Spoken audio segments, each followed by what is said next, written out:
अस्सलामु अलैकुम वरहमतुल्लाहि वबरकातुहू। तक़ब्बलल्लाहु मिन्ना व मिनकुम।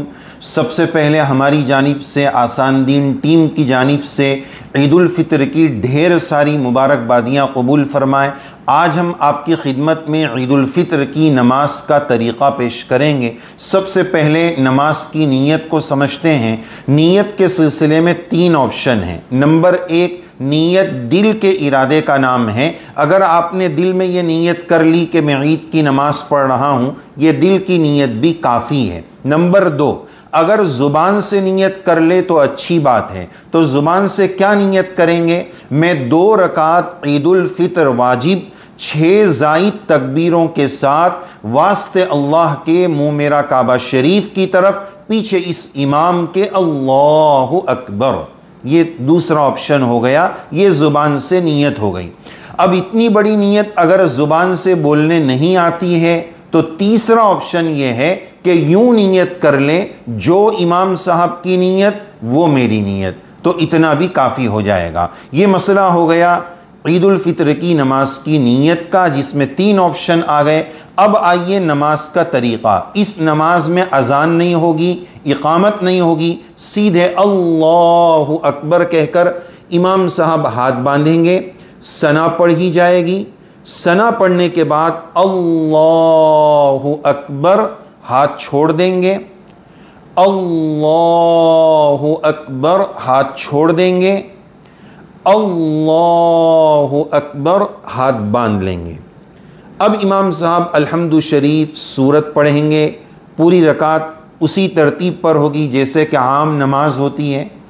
उसके बाद दूसरी रकात शुरू होगी, तो दूसरी रकात में पहले इमाम साहब अल्हम्दु शरीफ पढ़ेंगे, फिर उसके बाद सूरत मिलाई जाएगी, फिर उसके बाद अल्लाहु अकबर हाथ छोड़ देंगे, अल्लाहु अकबर हाथ छोड़ देंगे, अल्लाहु अकबर हाथ छोड़ देंगे, अल्लाहु अकबर कहकर रुकू में चले जाएंगे। फिर उसी तरतीब पर नमाज पढ़ी जाएगी। ये आसान सा ईद की नमाज का तरीक़ा है। ये सीखना भी चाहिए। ये नहीं कि जो बाजू वाला करेगा वही मैं कर लूँगा, सीख कर करना चाहिए। इसको हम दूसरे तरीक़े से भी समझाना चाहेंगे कि देखो, ईद से पहले फ़जर की नमाज़ पढ़ी। फ़जर की नमाज फ़र्ज़ है, ईद की नमाज वाजिब है।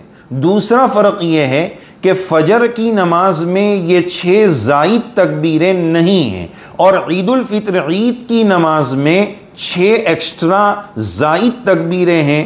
3 पहली रकात में, 3 दूसरी रकात में। दोनों तकबीरों को साइड में रखेंगे, दोनों रकातों की तिलावत को बीच में जमा करेंगे। यानी पहली रकात में ज़ायद तकबीरें पहले होगी, तिलावत बाद में होगी। दूसरी रकात में तिलावत पहले होगी, ज़ायद तकबीरें बाद में होगी। तो ये 2 फ़र्क हो गए फ़र्ज़ और वाजिब होने का।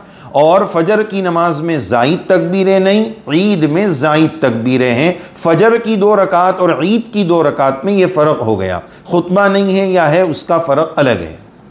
अब आइए अगली बात कि अगर ये बात समझ में आ गई तो ईद की नमाज में कभी गलती नहीं होगी इंशाअल्लाह। ईद की 2 रकातों में आपस में फ़र्क क्या है? ईद की 2 रकातों में आपस में फ़र्क यह है कि पहली रकात में ज़ायद तकबीरें, 3 एक्स्ट्रा तकबीरें तिलावत से अल्हम्दु शरीफ से पहले होगी, और दूसरी रकात की एक्स्ट्रा और ज़ायद तकबीरें जो होगी वो तिलावत के बाद में होगी। तो ये एक फ़र्क हो गया।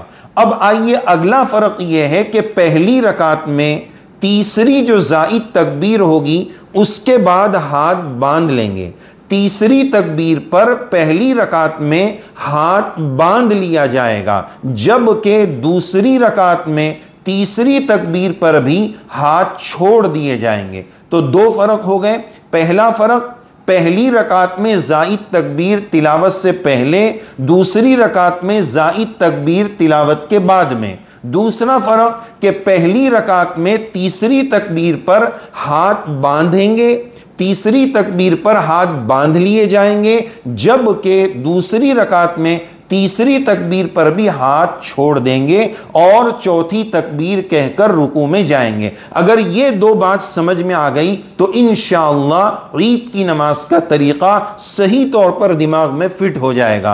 अल्लाह अज़्ज़ व जल ईद की मुबारकबादियाँ हम सबको कबूल फरमाए, बार बार ये खुशियाँ नसीब फरमाए और नमाज का ताल्लुक रब्बे करीम हम सबको नसीब फरमाए, सच्चा पक्का नमाजी बनाए। जिस एहतमाम के साथ हम ईद उल फित्र की नमाज में जमा हुए हैं, अल्लाह ताला इसी तरह तादमे हयात ज़िंदगी भर तमाम नमाजों का एहतमाम हम सबको नसीब फरमाए। आमीन या रब्बल आलमीन।